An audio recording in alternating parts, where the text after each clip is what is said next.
Bonjour à toutes et à tous, c'est Romain Daubry, la salle des marchés de Bourse Direct. Pour notre brief et analyse graphique du lundi, nous sommes le 27 mai, il est 15h06 et les marchés américains n'ouvriront pas aujourd'hui, ils sont fermés pour Memorial Day. Merci à toutes et à tous pour vos likes, vos retweets, vos partages, vos commentaires positifs.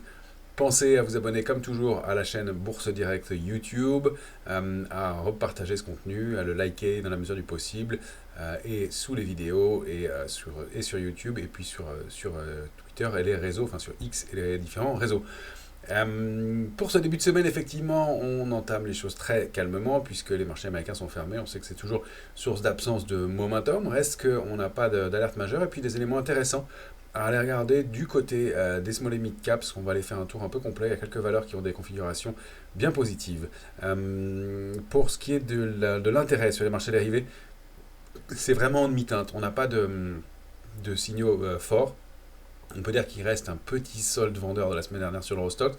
Pas de diffusion de la position ouverte aujourd'hui sur Euronext, donc je n'ai pas le CAC 40, mais c'est pas déterminant de toute façon. On voit que sur l'Eurostoxx, petit solde vendeur global petit solde vendeur global si on prend l'écart depuis l'échéance des marchés dérivés d'il y a une dizaine de jours, donc, mais c'est très léger. On n'a pas de force baissière. On avait détecté un tout petit peu de pression baissière jeudi sur les marchés américains, ça a été contré dès vendredi, et puis aujourd'hui ils sont fermés, donc on a encore une fois pas ou peu d'intérêt, plutôt de l'indécision à court terme, et encore une fois pas d'élément de retournement, même si on a eu une séance de jeudi un peu marquée, et qui pourrait indiquer un coup d'arrêt dans la tendance sur les indices américains. Ratio de couverture a très sensiblement remonté aussi. On constatait qu'il était très complaisant, mais en fait la première alerte, le fait de redescendre quelques points plus bas aussi, et puis la première alerte, sans faire remonter la volatilité fortement d'ailleurs, mais a permis au niveau de couverture de remonter de façon assez significative, puisqu'on était en optimisme fort, à un ratio de couverture qui était de 0,80 et moins même sur l'Eurostoxx, à un ratio de couverture qui est équilibré à 1. Une option de vente pour une option d'achat. Ça, c'est un changement aussi, et ça indique effectivement que la complaisance se gomme très rapidement, qu'il y a de la réactivité. Alors on n'est pas très couvert, on n'est pas pessimiste, mais on n'a plus l'excès qui était visible la semaine dernière. C'est peut-être de nature à stabiliser les indices, au moins, faute d'éléments importants. Alors on va avoir un calendrier intéressant. Aujourd'hui on a eu l'IFO qui est ressorti sous les attentes, l'IFO du climat des affaires en Allemagne, donc évidemment toujours des nouvelles. Bad news is good news, et le consensus est déçu, mais les investisseurs sont positifs puisqu'ils considèrent que ça va dans le sens d'une baisse des taux. Donc le marché a plutôt bien réagi, bien stabilisé sur ce chiffre, même si encore une fois on n'a pas énormément de variations aujourd'hui à Paris et en Europe. Demain, on aura la confiance du consommateur du Conference Board et puis la publication d'Asseo Aviation, demain mardi. Mercredi, l'indice des prix à la consommation en Allemagne et puis le livre beige de la Fed. Le livre beige, c'est le livre préparatoire qui est transmis aux membres de la Fed pour préparer la prochaine réunion. Donc, c'est toujours des éléments d'économie et de marché qui sont intéressants à surveiller, qui pourront donner des éléments. La dernière grosse publication de cette saison, ça va être Salesforce mercredi soir, qui peut donner des éléments intéressants. Jeudi, on aura le PIB américain et puis Costco qui publiera ses résultats toujours intéressants dans la consommation aux États-Unis. Et puis vendredi, PMI en Chine, donc indice des directeurs d'achat, indice avancé sur la santé de l'économie en Chine. Et puis indice d'inflation en Europe, l'indice des prix à la consommation. Et puis on va surtout terminer la semaine avec l'indice PCE Core des prix à la consommation des ménages, le plus gros marqueur d'inflation observé par la Fed et par le marché maintenant, depuis plusieurs mois maintenant, pour voir si le ralentissement d'inflation qu'on a constaté se confirme ou pas. Donc dans l'immédiat, on a du doute, on va dire, et on va le voir tout de suite avec le S&P. La dernière bougie hebdomadaire indique cette indécision. Maintenant, pas de retournement de tendance, et pour l'instant, les niveaux d'alerte, même intraday, sont préservés. On n'arrive pas à accélérer à la baisse. On va le voir tout de suite. Alors vous avez ici, comme toujours, le S&P, graphique hebdomadaire. C'est vraiment la bougie de la semaine dernière qui est à regarder, puisque on a ce Marubozu, où même on peut y voir une toupie, les mèches sont longues, mais voilà, l'ouverture et la clôture se sont faites très proches. On a eu un peu de volatilité entre temps, mais on n'arrive pas à se décider. Est-ce qu'on déborde 5317 pour aller chercher les cibles suivantes, ou est-ce qu'on réintègre à 5263 avec en mire très probablement le comblement du gap qui avait été laissé ouvert la semaine du 6 mai. Et on va voir qu'en journalier, on a un gap qui n'a pas été comblé non plus complètement, même si ça a été fait partiellement la semaine dernière. On a eu le retour à l'intérieur du gap du 15 mai et un passage à l'intérieur, mais le gap n'est pas encore comblé, donc on a un petit solde. Voilà, je vais le réajuster ici, ce petit solde, et donc ça c'est vraiment le niveau d'alerte. Repasser sous cette zone-là, sous ce niveau de gap, ce serait bien peut-être un gap dans ce cas-là d'épuisement. Alors on a aussi la bougie, pardon, j'ajuste en même temps que je vous parle, mais on a la bougie du jour précédent, la bougie de jeudi, qui donne quand même un vrai contre-pied à Valmont-Bessier en haut de marche. Alors ça n'est qu'une bougie en journalier, elle n'est pas confirmée en hebdomadaire, mais elle s'est faite avec des volumes qui sont un peu plus lourds, et le rebond du lendemain s'est fait dans des volumes assez mitigés, donc prudence avec ça, et avec ce signal, encore une fois, qui démontre un petit manque de momentum pour une fois sur les indices américains. On ne l'avait pas vu depuis longtemps, mais manifestement, voilà, le rebond commence à peiner la hausse commence à peiner à se poursuivre, et l'extension au-delà de 5263, vraiment le plafond de verre, a du mal à se mettre en place, mais pas invalidé à ce stade. Donc on est un peu dans un peut-être oui pour l'instant, mais ça n'accélère pas dans un sens ni dans l'autre. Il va être intéressant de voir comment on ouvre, en tout cas sous ce gap, donc sous le niveau de 5256. On aura un premier warning, 5244, on valide et on comble. C'est un peu au-dessus, hein, le pied du gap, il est à 5250. Donc on a laissé ouvert pour 6 points, mais sous 5250, voilà, le gap serait comblé et le risque d'accélération pour aller consolider les 5203 en mire. Et puis surtout, ce gap qu'on a laissé ouvert, encore une fois, le 6 mai dernier. Donc un mouvement de consolidation qui pourrait être un peu plus appuyé. Rien de plus pour l'instant dans les médias, mais un peu d'indécision, on le voit dans les dernières bougies. Et puis, encore une fois, cette bougie de jeudi dernier qui donne un peu de doute quant à la pérennité du mouvement, et avec des mouvements de retracement un peu brutaux. Probablement c'est du côté de l'inflation que ça va se décider vendredi de façon ferme. En tout cas, en attendant, on peut vivoter. C'est ce qui se passe aussi sur le Nasdaq, même type de configuration de bougie. On a aussi un avalement, accélération baissière avec du volume, rebond qui est un peu plus marqué sur le Nasdaq, quand même 1%, mais on n'arrive pas à déborder 18 868, et donc à aller chercher 19 025. Donc c'est vraiment notre zone cible, notre zone test, et on a mis un pied dedans, mais on n'arrive pas à aller au bout, on n'arrive pas à aller chercher la cible, pour l'instant en tout cas, parce qu'ils vont le faire en amont des chiffres de l'inflation, pourquoi pas. Premier niveau à surveiller, donc retour sous 18 589 en clôture, hein, parce qu'on voit qu'on y met un pied. On a ces traits d'essai, donc c'est peut-être oblique haussière avec 2 points bas, 3 points bas, d'ailleurs marqués par le point bas du 15 mai, le point bas du 17 mai, le point bas du 23 mai. Donc effectivement, c'est un petit niveau haussier de très court terme qui est à préserver. Il est situé pour l'ouverture des marchés américains demain à 18 628. C'est le premier niveau d'alerte, encore une fois 18 628, 18 589, on pourra accélérer et après retourner à 18 337, et pareil, elle est comblée, ce gap qu'on a laissé ouvert encore ici, donc pendant la hausse du 15 mai, et donc un petit gap à aller combler qui pourrait être donc dans ce cas-là un gap d'épuisement et qui indiquerait la fin de la séquence haussière, avec dans ce cas-là un retour dans le range précédent, 16 970 en bas, que vous voyez mal parce que j'ai deux lignes à peu près au même niveau, voilà, 16 970, 17 962, le niveau majeur. J'ai ajusté les ranges un petit peu voilà, comme ça, mais 16 970, 17 670 par zone comme ça de range. On a les éléments du marché. Le gros gap aussi qui date ici toujours de la semaine du 3 mai, donc le gap qui avait été ouvert dès le lundi 6 mai, qui avait marqué la rupture avec la consolidation et l'accélération haussière. Voilà pour le moment ce qu'on peut en observer. On va aller voir le VIX. Alors, l'indice de volatilité, il est ici. 11,71. On est sous un niveau clé quand même. On clôture sous ce niveau-là la semaine dernière, sous 12,10. Ça fait des mois qu'on n'a pas clôturé sous ce niveau-là. On avait ouvert sous ce niveau-là au mois de décembre dernier, mais c'est tout. Clôturer en dessous et clôturer une semaine en dessous, ça n'avait pas été le cas. Donc attention, un retour en zone de complaisance. Je vais dézoomer un peu en hebdomadaire. On voit, hein, donc voilà, on entre en zone d'euphorie, on met un pied. Encore une fois, ça datait de 2020, quand on avait clôturé sous ces niveaux-là. On n'y était pas resté longtemps avant qu'il y ait un pic d'accélération. Alors, c'est toujours à prendre avec des pincettes. Il n'y a encore une fois peut-être pas de driver, mais le contexte milite en termes de calendrier, en termes de volatilité et de configuration, pour au moins une pause, même si on va aller le voir, il y a encore quelques petites choses à faire sur des small et mid caps. Maintenant, sur les grosses capis, il y a effectivement moins de momentum et moins d'intérêt. Notre Eurostoxx, il est toujours dans sa zone de congestion, on n'a pas beaucoup plus d'éléments à ce stade, on consolide de façon solide, on va dire. On n'accélère pas à la baisse, mais alors la bougie du jour témoigne bien de l'indécision complète. Hein. On est bloqué sous 5046. Je sais qu'il y a beaucoup de niveaux, mais regardez, ils servent, puisqu'on est dans une zone de range, et donc le marché fonctionne par palier. Et ça fait maintenant depuis le mois de février qu'on est bloqué entre 4880 et 5125 au mieux, et encore, on n'a pas tout à fait touché la cible.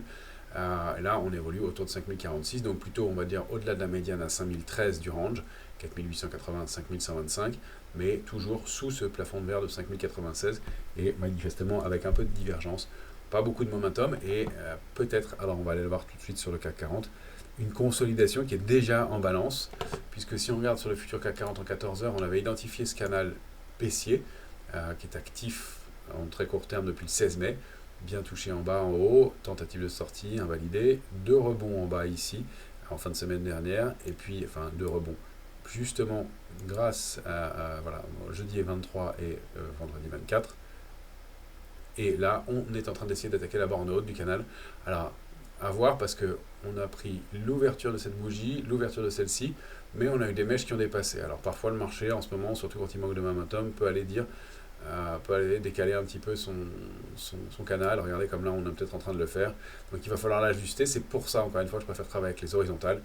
8091, on remettrait un pied en zone de neutralité, et ce jusqu'à 8208 à mon sens. On est dans une zone sans tendance, on invalide la baisse de court terme, de très court terme, intraday, si on repasse 8091 en clôture. Si on n'arrive pas à s'extraire de ce canal baissier, eh bien on repart un peu plus bas, et on va peut-être aller chercher enfin la cible à 7974 qu'on n'a pas réussi à atteindre pour l'instant. Encore une fois, des faux signaux, des mouvements qui ne vont pas jusqu'au bout. C'est vraiment un marché qui manque de momentum, qui peine un peu. Bon, encore une fois, classique, après un parcours aussi qui a été intéressant. En tout cas, ce canal il est mis en balance. Si on dépasse donc la borne haute pour la séance de demain, le canal il est positionné à 8100. Borne basse du canal pour la séance de demain mardi, c'est 7991. Légitimement 7974. On est vraiment entre deux zones, on hésite. En tout cas, c'est une consolidation propre et harmonieuse. Ça, c'est toujours un signe de force dans le marché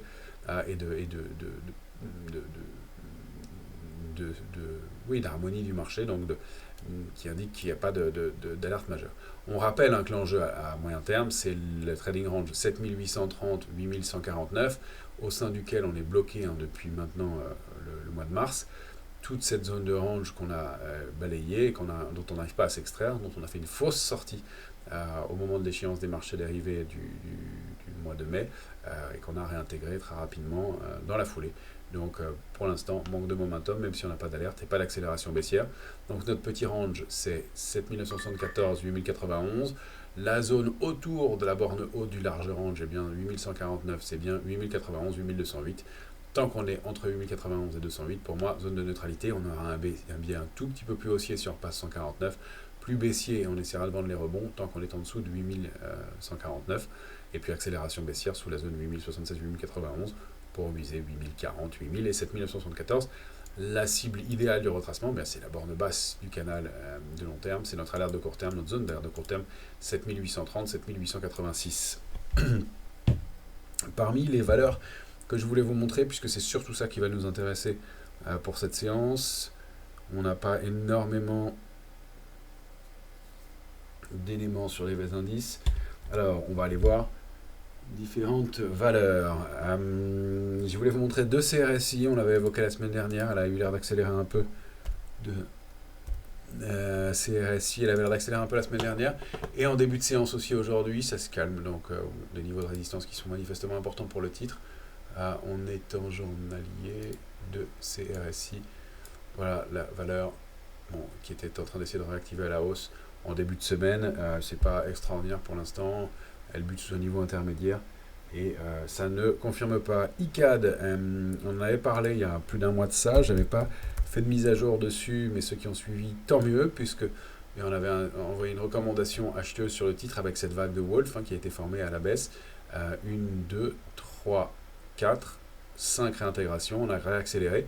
Ça a permis au titre d'aller chercher cette cible intermédiaire à 28,54. On n'a pas été gourmand sur ce mouvement, on voulait quelque chose de dynamique, donc la cible a été atteinte mercredi dernier.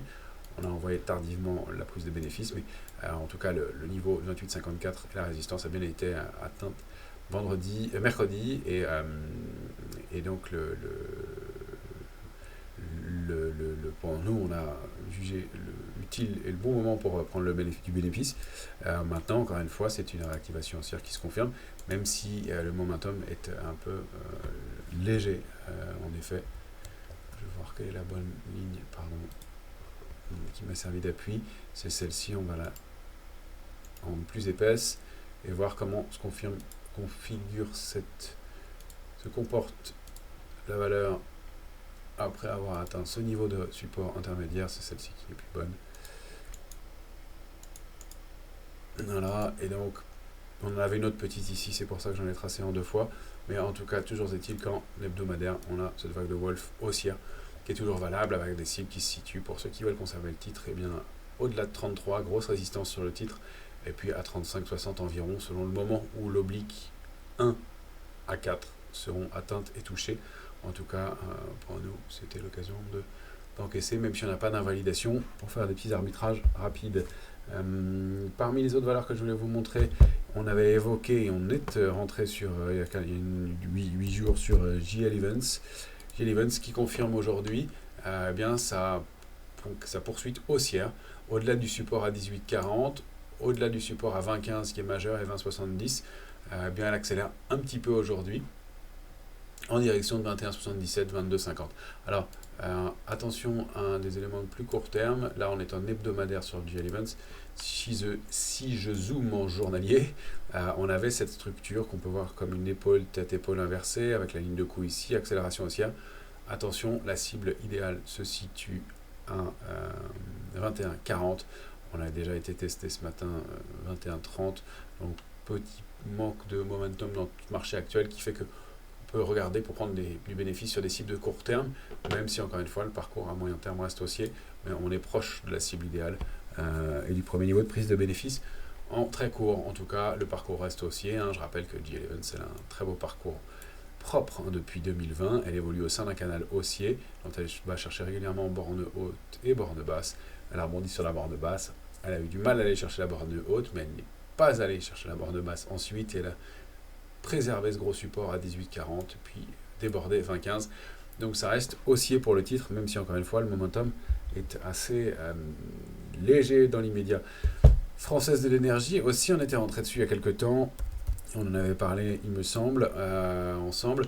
Voilà, Française de l'énergie, elle a préservé ce gros support qui date de 2022, janvier-février 2022, à 33,65, testé en avril 2023, et pas mal travaillé au cours de la période mars jusqu'à avril pour réaccélérer. Alors, Française de l'énergie, elle rebondit pas mal. Là, on est en hebdomadaire, je vais passer en journalier. Les opérateurs ont bien observé cette oblique baissière à l'intérieur du range, et voilà, sous les supports. Donc, elle réaccélère aujourd'hui. Nous, on avait placé un objectif à 39,70. Il n'a pas été tout à fait atteint la première fois. On conserve la position. Maintenant, on va se montrer assez mobile, encore une fois, dans un marché qui, encore une fois, manque de driver, manque de momentum pour aller accélérer et aller chercher les extensions et les cibles suivantes. 40-20 sera une cible importante. Et puis, si on dépasse 40-20, bien, on sort de cette congestion qui date maintenant de mars-avril. Et donc, on pourrait continuer à accélérer sur un titre qui a un peu d'intérêt, qui retrouve un peu d'intérêt et des volumes un tout petit peu supérieurs aussi dans les mouvements de hausse. Donc, encore une fois, constate toujours ce momentum qui n'est pas extraordinaire, mais qui donne des signaux. On a Carbios aussi qui donne un signal depuis ce matin. Donc parmi les petites capitalisations à surveiller, Carbios, attention, biotech. Mais dans biotech, dans le traitement des déchets, Carbios, si je dézoome en hebdomadaire, voilà, c'est une valeur qui a, pareil, préservé un gros niveau de support. Alors je l'ai peut-être mis un peu au 20-20, mais il était intéressant parce qu'il a été travaillé ici aussi. Tentative de rupture de support, et puis réintégration, gap, accélération haussière, et là on passe 24,40 dans une bougie en début de semaine qui est bien en hausse de 5,88% le titre, mais dans une bougie aussi avec un nouveau gap, et puis un volume qui est quand même significatif, on va le voir. Voilà ce gap de cette semaine, donc accélération gap ici, non comblé, gap de rupture peut-être. Ici, bien, consolidation et puis nouveau gap, parce que ce sera un gap de continuation, donc tant qu'on évolue au-dessus, même qu'on le comble en séance, c'est pas un problème. En revanche, voilà, pour accélérer, ça formerait cette tasse et anse, une figure qui a bien fonctionné ces derniers temps, et donc on peut aller chercher 28,80 au moins dans un premier temps, donc une configuration qui nous intéresse. On a ALD aussi dans le secteur. On avait parlé d'Aramis la semaine dernière, je ne la remontre pas, vous pouvez vous reporter à la vidéo de la semaine dernière. Mais on a ALD voilà, qui, pareil comme d'autres, sans partir très vite, préserve un niveau de support majeur à 6, rebondit, forme cette structure assez moche d'épaule tête-épaule inversée avec une épaule droite courte, mais avec un peu plus de volume dans l'épaule, enfin même clairement plus de volume dans l'épaule, et qui va donc chercher sa première résistance à 7,40, elle est juste en dessous pour l'instant. Maintenant, si on regarde voilà, en journalier, accumulation entre 6,94 et 7,40, si elle arrive à déborder, c'est probablement 8,50 en mire, qui là sera un très gros niveau, puisque c'est sous ce niveau qu'on s'est installé et qu'on a accéléré à la baisse depuis des semaines. Donc du momentum et de l'intérêt, même si encore une fois, c'est moins fort que ça n'a pu être au cours des semaines précédentes. Et je voulais vous montrer aussi Interparfum, sur laquelle on a décidé d'entrer ce matin, enfin cet après-midi. Interparfum qui déborde un niveau intéressant aussi, qui réactive une dynamique haussière. Là, pareil, c'est peut-être celle qui a le plus de momentum à court terme. Là, je suis en journalier, on va dézoomer en hebdomadaire. Interparfum, vous l'avez ici. C'est un titre qui évolue au-delà de cette ligne de tendance haussière de très long terme de 2020, testé en 2022, pardon. C'était en octobre 2022. Cette oblique, eh bien, on l'a préservé, on l'a testé pas mal au moment du mois de novembre, avec tous les doutes qu'il y a eu quant à son problème de perte de monopole. Et puis, eh bien, là, elle a testé encore une fois ce niveau-là au mois de janvier, et puis au mois de mai dernier, et fin avril, début mai, et là, elle réagit un petit peu. Alors, en hebdomadaire, c'est pas flamboyant. Maintenant, quand on regarde en journalier, on comprend un petit peu mieux l'enjeu. Mais il y avait cette oblique baissière formée ici, l'oblique haussière formée par la ligne de tendance haussière de long terme, et ça nous permet de dessiner un triangle. Ce triangle, elle en sort manifestement aujourd'hui. Alors, ce sera confirmé en clôture, mais encore une fois, avec un petit peu de volume. C'est pas extraordinaire, il faut dire ce qu'il y a sur le volume, et donc ça nous permet de dupliquer ce triangle ici, dont on a les bornes extrêmes. Là, j'ai pris vraiment la borne très large du triangle en partant de ce point haut du mois de février. On pourra avoir des objectifs un peu plus conservateurs. On peut aussi voir une épaule, double épaule, tête, double épaule inversée. Ça existe, épaule deux épaules, une tête et une accélération haussière. Ça revient sensiblement la même chose que le triangle, donc la sortie du triangle. Ce qui est intéressant, c'est qu'on sort relativement tôt du triangle. La cible, j'en avais mis d'autres.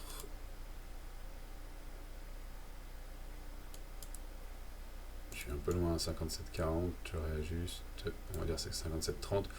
Voilà. Donc la cible 1, 54,90, cible 2, 57,30. On a une figure qui est propre et puis surtout une sortie qui se fait avant la pointe du triangle. Et donc ça veut dire qu'il y a un peu de momentum après avoir préservé l'apex. On n'a pas l'apex, c'est la pointe, c'est ce niveau de jonction entre la ligne de tendance baissière et la ligne de tendance haussière. On a préservé depuis quelques temps l'apex, on n'y est même pas retourné et on accélère un peu à la hausse. C'est plutôt pas mal pour un titre qui était un peu en balance, en attente depuis quelques temps et qui retrouve peut-être un peu de momentum. De façon plus large, je voulais vous montrer deux ETF. L'un parce qu'il a touché sa cible, on l'avait dit à l'époque, ça a mis du temps, mais c'est le tracker India, donc Amundi ETF India, qui est allé enfin atteindre sa cible à 30,18. Donc pour ceux qui avaient conservé cette position, tant mieux. On a atteint un gros niveau cible quand même, puisqu'on a sorti de cette congestion de plusieurs semaines par le haut, on l'a dupliqué et on atteint bien la zone 38,18, 30,94. Donc peut-être maintenant temps de prendre du bénéfice, mais certains disaient qu'il n'y avait plus de momentum et que c'était trop entourer ce mouvement. Effectivement, la hausse en Inde a été importante, mais encore une fois, tant qu'on n'a pas de figure de retournement, il faut travailler le mouvement L-trend. Donc voilà, on arrive à une cible, une prise de bénéfice possible, latéralisation possible, mais en tout cas, on n'a pas d'invalidation et c'était un bon call à conserver et une cible atteinte. Et puis, je voulais vous montrer un ETF qui a l'air de reprendre des couleurs. C'est l'Amundi New Energy, donc valeur énergie renouvelable, qui rebondit, qui réagit. On le voit bien en mensuel. Oui, on est en mensuel ici. Intéressant, hein, un ETF qui avait eu beaucoup de succès jusqu'en 2022, qui avait pas mal baissé, qui lui n'avait pas rebondi après 2023 et qui avait beaucoup de mal, qui évolue dans un range 24,80, 28,30. Et puis là, on a l'air en ce début de semaine, enfin en fin de semaine dernière et en ce début de semaine, d'en sortir par le haut, enfin, et de retrouver un petit peu d'intérêt pour ce secteur. Alors, le range, c'est 24,80, je zoome en hebdomadaire, 24,80, 28,30. On a une première résistance à 29,98. Et puis cette oblique baissière aussi qu'il faudra surveiller. Maintenant, encore une fois, c'est plutôt toujours les horizontales. Mais là, on ouvre cette semaine avec un petit gap haussier sur ce secteur, alors que pas de grosse force dans le marché. Donc voilà, l'idée de baisse des taux fait son chemin et ça a l'air de porter ces valeurs d'énergie renouvelable, donc un panier de valeurs énergie renouvelable qui est assez large et qui permet d'avoir une exposition intéressante à ce secteur et peut-être d'avoir un peu de rattrapage du côté d'un secteur en retard. 31,84 la première cible, 34,80 la suivante. Et si on arrive vraiment à déborder cette oblique, en effet, on sortirait d'une longue congestion. Donc il se passe quelque chose de ce côté-là. Voilà les éléments que je voulais vous montrer pour ce début de semaine. Donc pas mal de stand-by, pas mal de doutes, mais quand même des choses à faire. Encore une fois, le mot d'ordre, c'est qu'on manque un peu de momentum partout, mais il y a encore des liquidités, pas d'alerte baissière, pas de figure de retournement et des accélérations qui ne se mettent pas en place. Donc un peu de prudence, à voir comment vont les marchés américains. Les niveaux de bascule sont proches, mais pour l'instant, on n'a pas déclenché ces alertes-là. Excellente semaine à toutes et à tous et on se retrouve tout au long de la semaine pour nos différentes mises à jour de positions ouvertes et puis les différentes interventions sur les supports médias.